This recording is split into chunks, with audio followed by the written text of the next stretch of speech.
Welcome to the Locks and Dogs NFL Picks Podcast, Week 7 edition. We've got the NFL locks and a few dogs that you need to hear, and the podcast starts right now. Welcome back, everybody. This is Matt. This is Mark. And we've got Locks and Dogs, Week 7, ready to roll. Mark, how was your Week 6? Aside from the Bears losing, Week 6 was a pretty good week for me. Okay. This Bears game. Justin Fields, we saw him. He's dislocated his thumb. I believe, as far as I've heard, he's out for this week. Has that been confirmed yet? More or less, yeah. Okay. All right. We've got a few other injuries that might impact picks as well this week. But, yeah, it's always a bad sign when your fan base is fighting each other after Week 6. Typically, you want to see that in, like, Week 14, Week 13.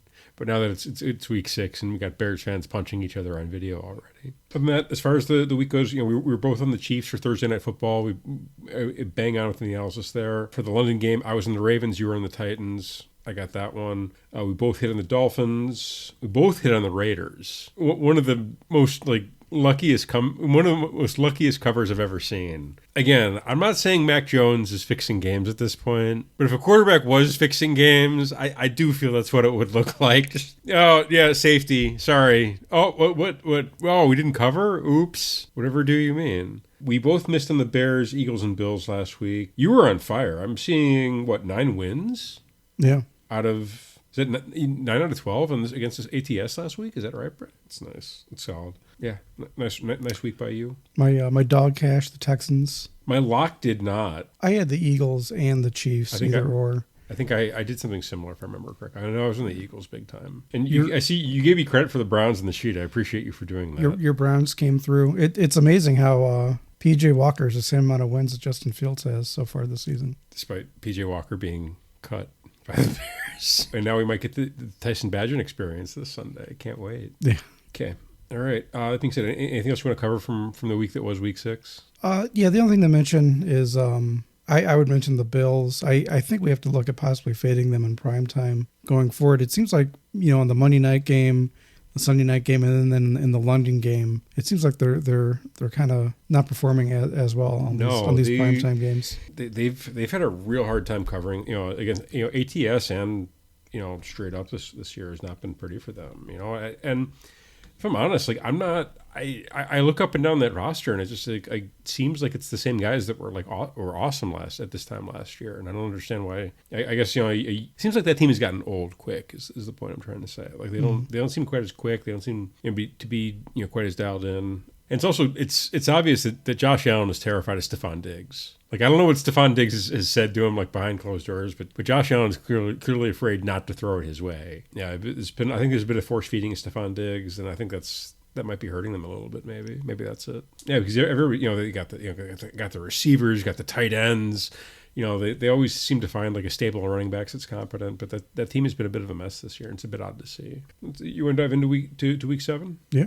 All right, Thursday Night Football, Jaguars at Saints. We've got a bit of an injury concern here with Trevor Lawrence. Spread Saints -3, over under 39. We've got 61% of the ATS bets on the Saints, 89% on the under, 58% of the money line bets on the Saints. Now, interesting here, the Saints are 0-6 to the under this year. Every single under they've had is cashed. They're also 1-4-1 ATS this year. Well, the Jaguars have been a bit of an ATS darling at 4-2. I don't know. I listened to an interview with Trevor Lawrence today.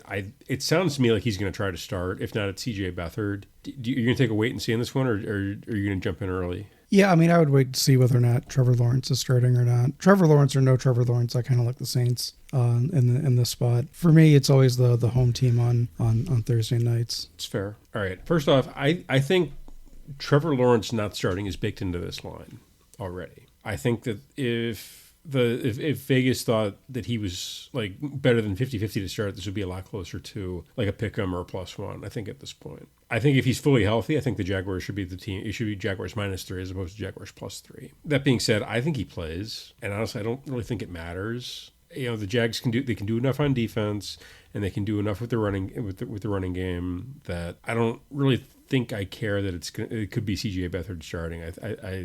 if it's 80% of Trevor Lawrence versus 100% of CJ Beathard, I don't really know if there's that great of a difference. I'll grab the +3. I'm not going to sprinkle the money line. If it goes to 3.5, or if it starts to balloon, if Trevor Lawrence is ruled out, I definitely want to jump on the Jaguars here. So give me the Jaguars plus whatever. I've already bet this, believe it or not. But I might bet it again if the line continues to creep upwards, just to make sure I got my bases covered, my ducks in a row. Yeah, I think the Saints have looked pretty good this year. But either way, Derek Carr, I think, has been playing well so far this season for the Saints. And I'd be very surprised if Trevor Lawrence winds up playing. I could see them resting him. It sounds like he's going to try to play. I mean... Yeah, well, he said that he wants to play. Oh, he said he was feeling better today. So, and he showed up not wearing pants to a press conference. Oh, well, there you go. I guess he's playing. All right, next up on the list, the noon games on Sunday. No NFL Europe games. No Germany, no London. Thank God. You markets to sleep in this weekend. Falcons at Buccaneers. Buccaneers -2.5. Over under 38. I'm sorry, 38.5.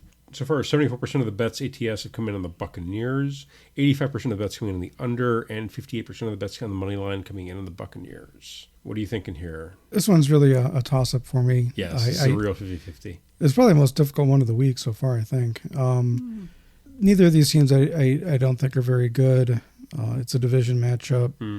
I've been fading the Falcons all year long, and all they do is continue to...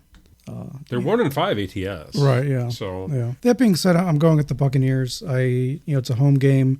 I like the Buccaneers defense. I think I think they'll probably do better against Desmond Ridder. And Desmond Ridder looking shaky last week with the 3 interceptions. Yeah. So yeah.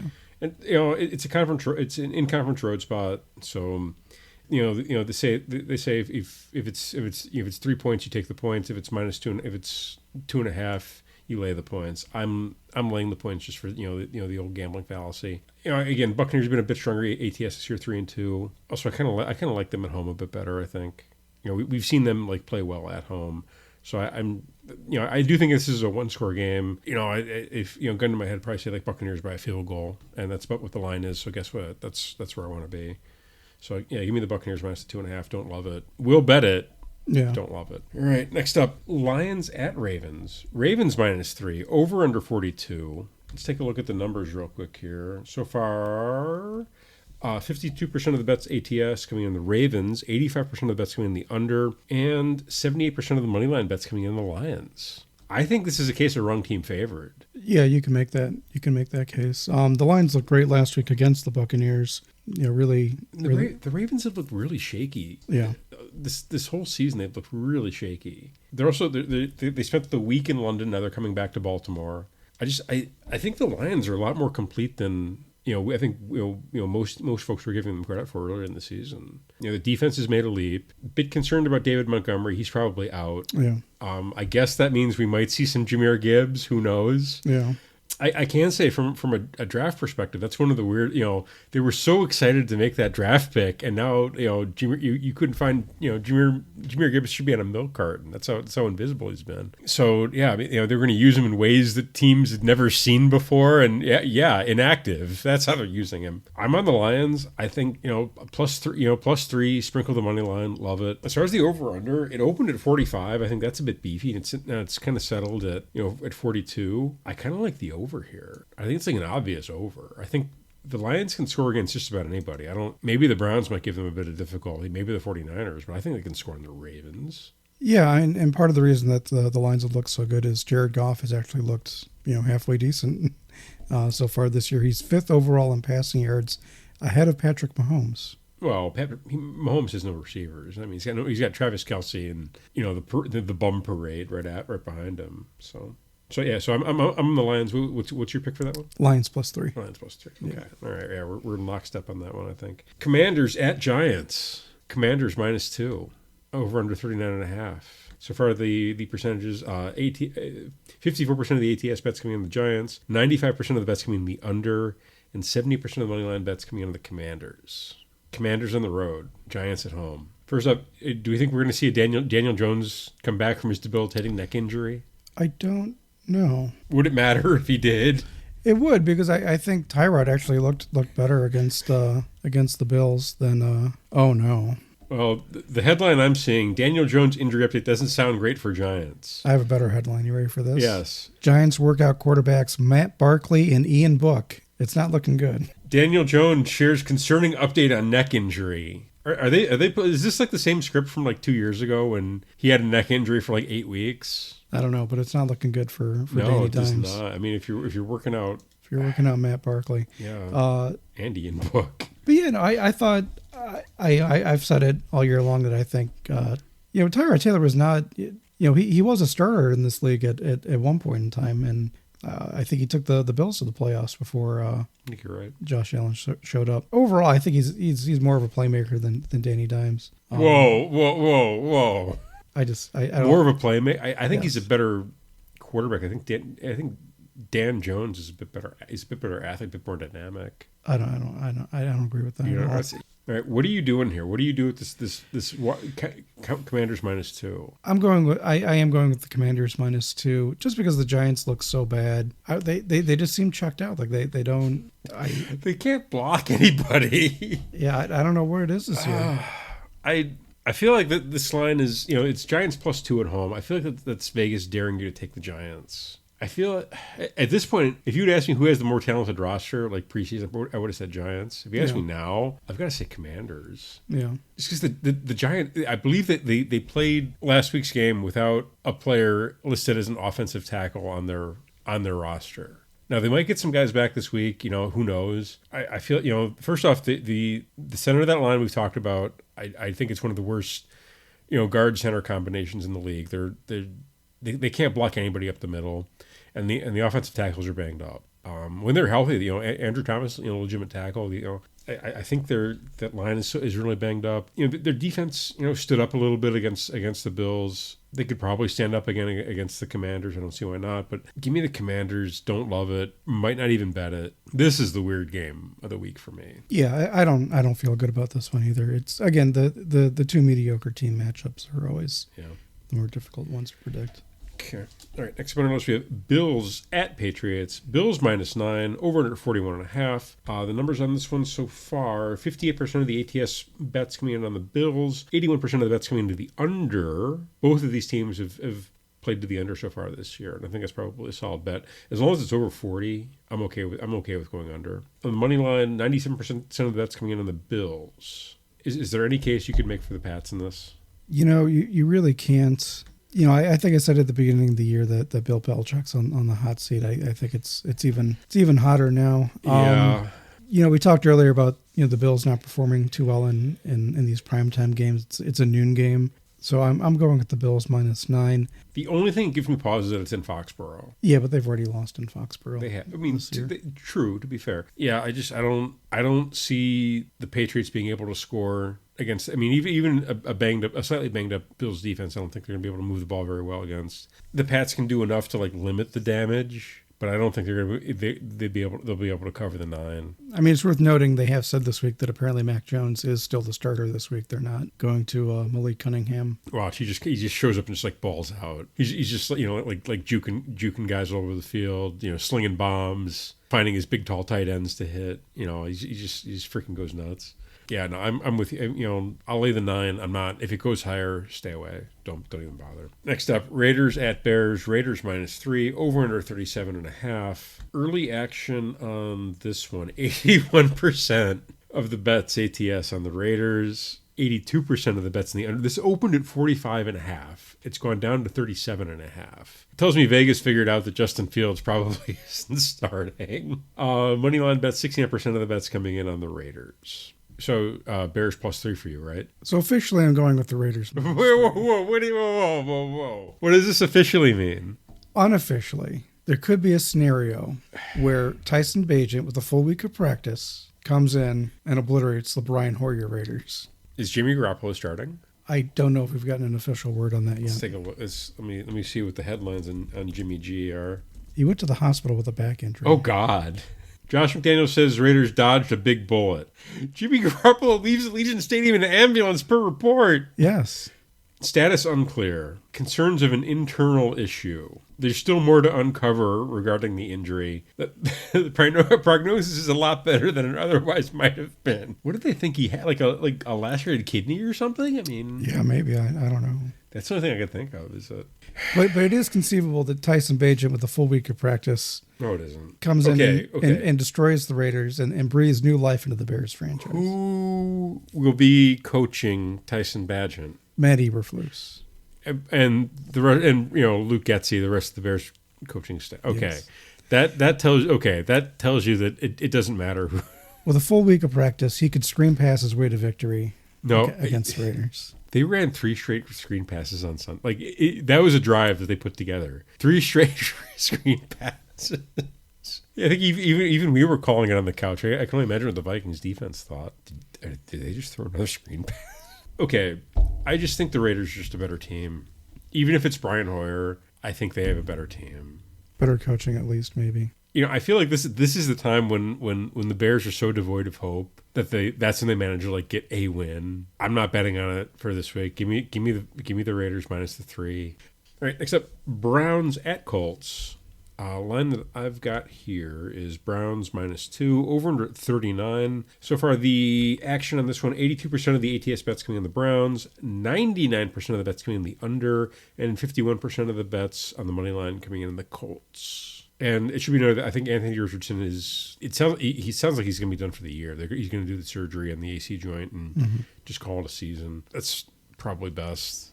I mean, if the shoulder's that bad, it's probably best it's taken care of. Can you take the Gardner Minshew Colts against the Browns, even the PJ Walker Browns? Well, I was just checking to see if we know whether or not at this point if Deshaun Watson is starting. It doesn't. It seems like he's making progress. What does that mean? They've claimed he's fully healthy. I mean, okay, Deshaun Watson could return to Week 7. Sources say. Okay. I'm going with the Browns minus 2. If Deshaun Watson plays, that kind of solidifies that. I don't think it matters. We just saw PJ Walker beat the 49ers. That's true.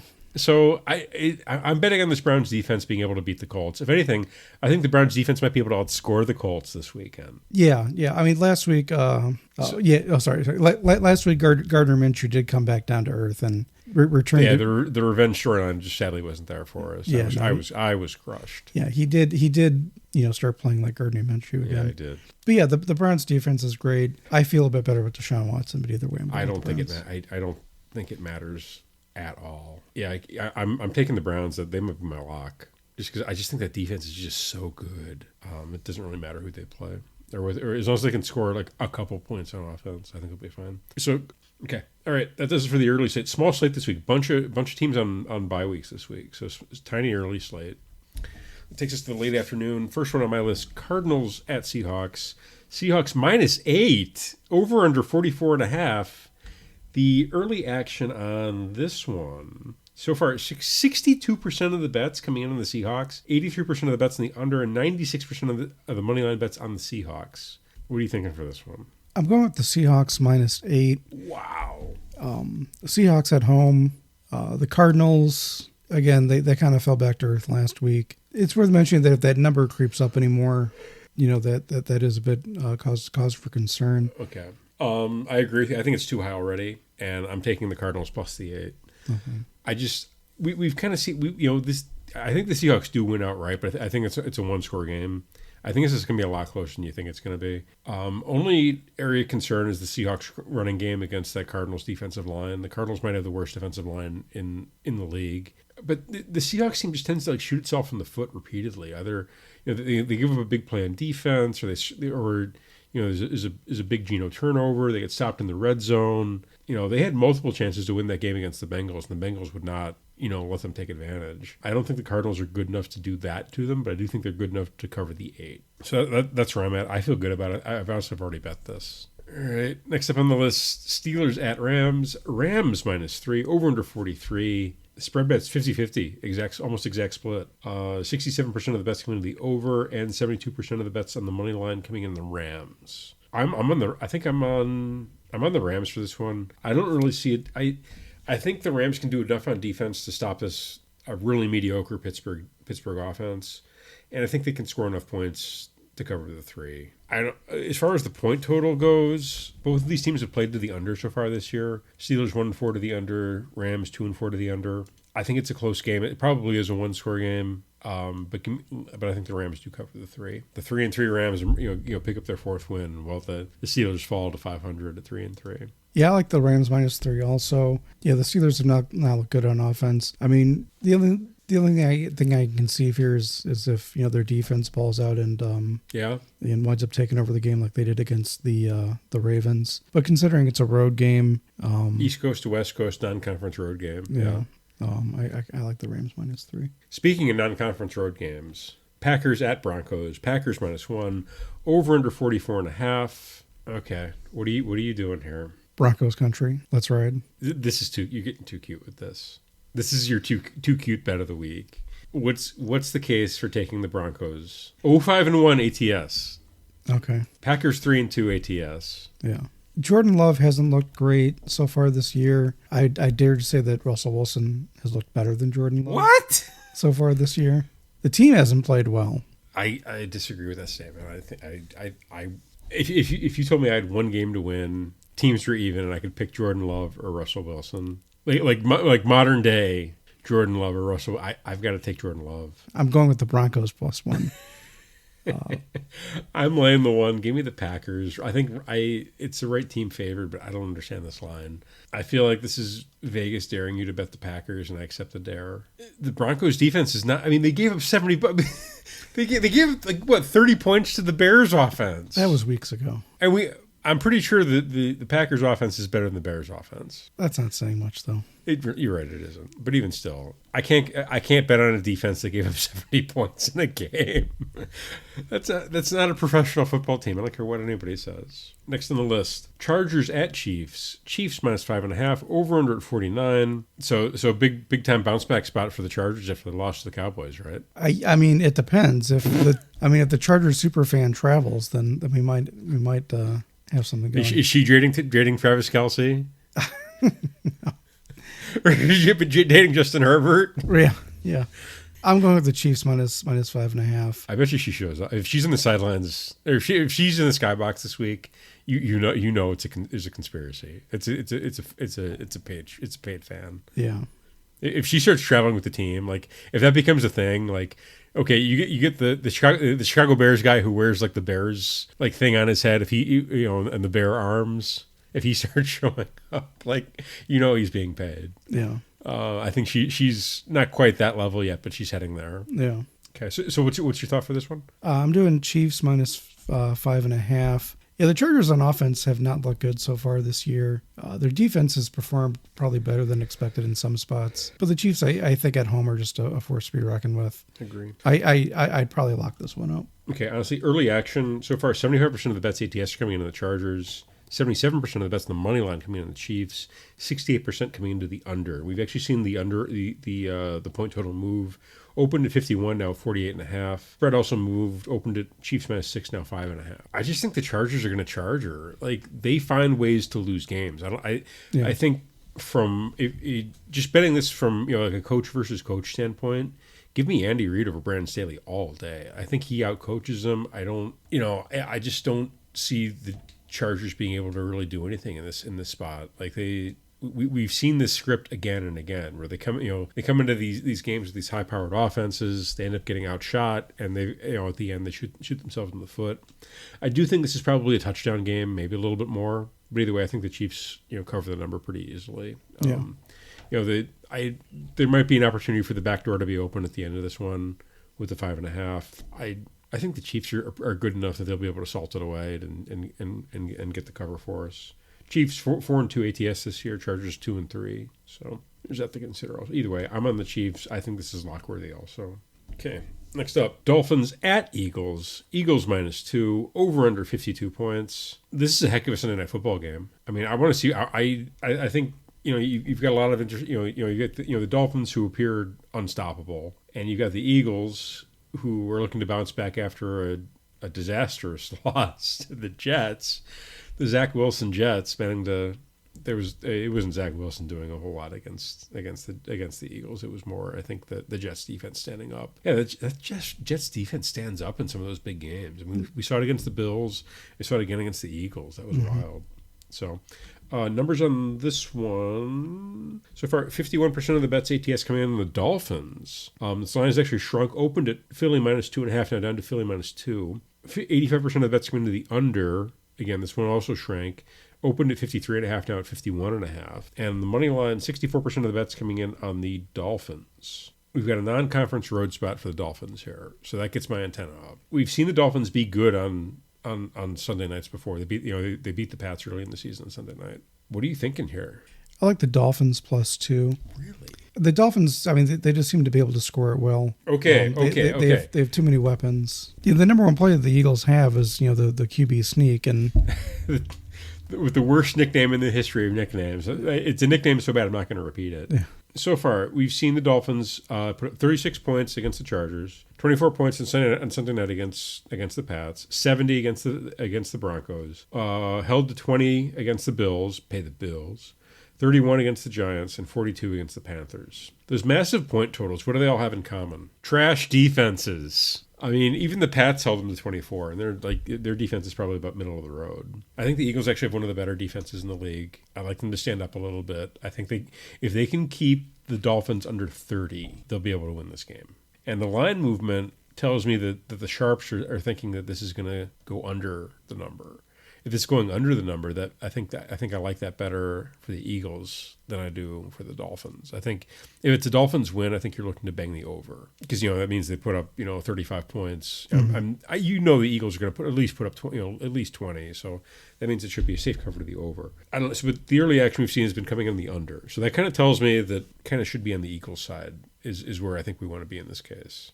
I do like that Eagles defense. I love that defensive line. The Finns do have weapons, but I think we've kind of seen the formula for taking that away. You just got to make sure that whatever you do, Tyreek Hill does not get past your safety. If that happens, you're cooked. Also, you got to try to limit them in space. I think the Eagles should be able to do that, especially at home on a Sunday night. They're going to have that home crowd should be lit. So we've got the non-conference road spot for the Finns, capable defense for the Eagles, home spot for the Eagles. I think Jalen Hurts is. I've seen, he's been better this year. He's been more accurate. We've seen a marked increase in accuracy, and I think that helps. I think what's hurt has been the ground game for the Eagles. They haven't really had a guy that they can get behind. They had Swift early in the season, but it seems like he's banged up. So now they got their cast 1,000. It's just not quite the same offense is what I'm seeing. I think the Eagles get the job done. I like them to cover the number. I feel like the spread is daring you to take the Dolphins. With Dolphins +2. So I'll say no to the dare, and I'll take the Eagles in this case. Give me the Eagles -2. All right. Yeah, I just think the Dolphins are too much of an offensive juggernaut. Next up, 49ers at Vikings on Monday night. 49ers -6.5 is the spread. 43.5 is the total. Numbers on this one, 82% of the bets coming in the 49ers, 83% of the bets to the under, and 93% of the money line bets coming in the 49ers. Is there any case for the Vikings? It's Kirk Cousins in primetime. Do we even have to talk about it? Not really. I mean, the Vikings got to win last week. Yeah. The 49ers are going to rebound against a Kirk Cousins in primetime. Yeah, there might be some concern with injuries. It sounds like Christian McCaffrey is going to be okay. Deebo Samuel, I haven't heard anything on. Yeah, more tests in the shoulder. Trent Williams also is a bit of a concern. Oh, it's an oblique injury for Christian McCaffrey. Those can be nasty. It's usually 2 or 3 weeks to get those right. Trent Williams, he went out with the ankle injury, but he came right back. He's fine. You can't hurt a guy that big. Deebo Samuel latest, considered day-to-day with left shoulder injury, indicate that he avoided something major. My guess is he probably plays. It's a shoulder. He probably tapes up and tries to go. You got a rib oblique injury for Christian McCaffrey. I think last I heard they're still running tests, so we don't have full picture of it. I don't think it matters. I think they would be better with him, but I think that offensive line is good enough that they can block for just about anybody, and Brock Purdy can do enough, with the other weapons that he has. They didn't. George Kittle was silent last week. They didn't have Deebo Samuel. McCaffrey eventually got hurt, so I think they've got weapons that they can use that are due for a bounce back. So. Yeah, I'll lay the 6.5. If it goes to 7, I'm okay with it. But yeah, no, I'm all over the 49ers. I think this is lock worthy. Yeah, it's Kirk Cousins in prime time. I mean, that's where the analysis stops. Okay. I think it's going to be 49ers by 20. This is one where I might actually even look to like see if I can bet some of the alt lines and get like plus money on like, like a 13.5. Watch, we're gonna be getting the comments from the Vikings fans instead of the Lions fans this week. I guess we respected the Lions enough, so they're gonna leave us alone. But now we're disrespecting the Vikings just because we're bitter Bears fans. Because look, I think we both thought that the Bears were gonna lose that game. Well, I did. Well, no, I think we took the Bears plus the points. Did we not? Yes, I'm a liar. Yeah. Mark, what are you locking up this week? I locked up the Chiefs last week. Yeah, we both did. See, I'm tempted to lock up the Chiefs again, but I don't necessarily want to do that. I mean, Kirk Cousins in primetime. Let's lock up the 49ers. Okay. Minus 6.5. Yeah, honestly, I'm on the Chiefs. I think the Chiefs at minus 5.5. That's my lock. If I was going to do like an extra lock, it would be the 49ers. I love those two games. Who you got as your dog this week? Tempted to go with either the Lions or the Dolphins. Give me the Dolphins. Give me the Lions. Lions on the money line. Lock it up. Dolphins money line. Lock it up. Okay, that's a small dog. Both are small dog. Yeah, this is a weird week. The only big dog that I'm even on is the Cardinals. But yeah, it's a small slate. It's gonna be really weird for DFS. I have a feeling. I think the popular games are gonna be Lions Ravens. You're gonna see a lot of stacks built there, and there was a Chargers Chiefs is gonna be the other one that you're gonna see a lot of stacks built from. The sneaky one that I kind of like for points. I'm kind of thinking Falcons Bucks. We might see some fireworks there. Anything else you want to go over this week for week 7 before we put a bow on it? Okay. All right, Mark, great job by you. Remember, this has been the Locks and Dogs podcast for week 7 of the NFL season. Check out locksanddogs.com for the latest in gambling picks and news. Hit that subscribe button to get notifications for the latest episodes, and please feel free to leave us a review. Mark loves the 5 stars. They make him feel all warm and fuzzy inside. I just want to hear the feedback. What do you like? What do you hate? Please, let us know. For Locks and Dogs, this is Matt. This is Mark. And we'll see you next week.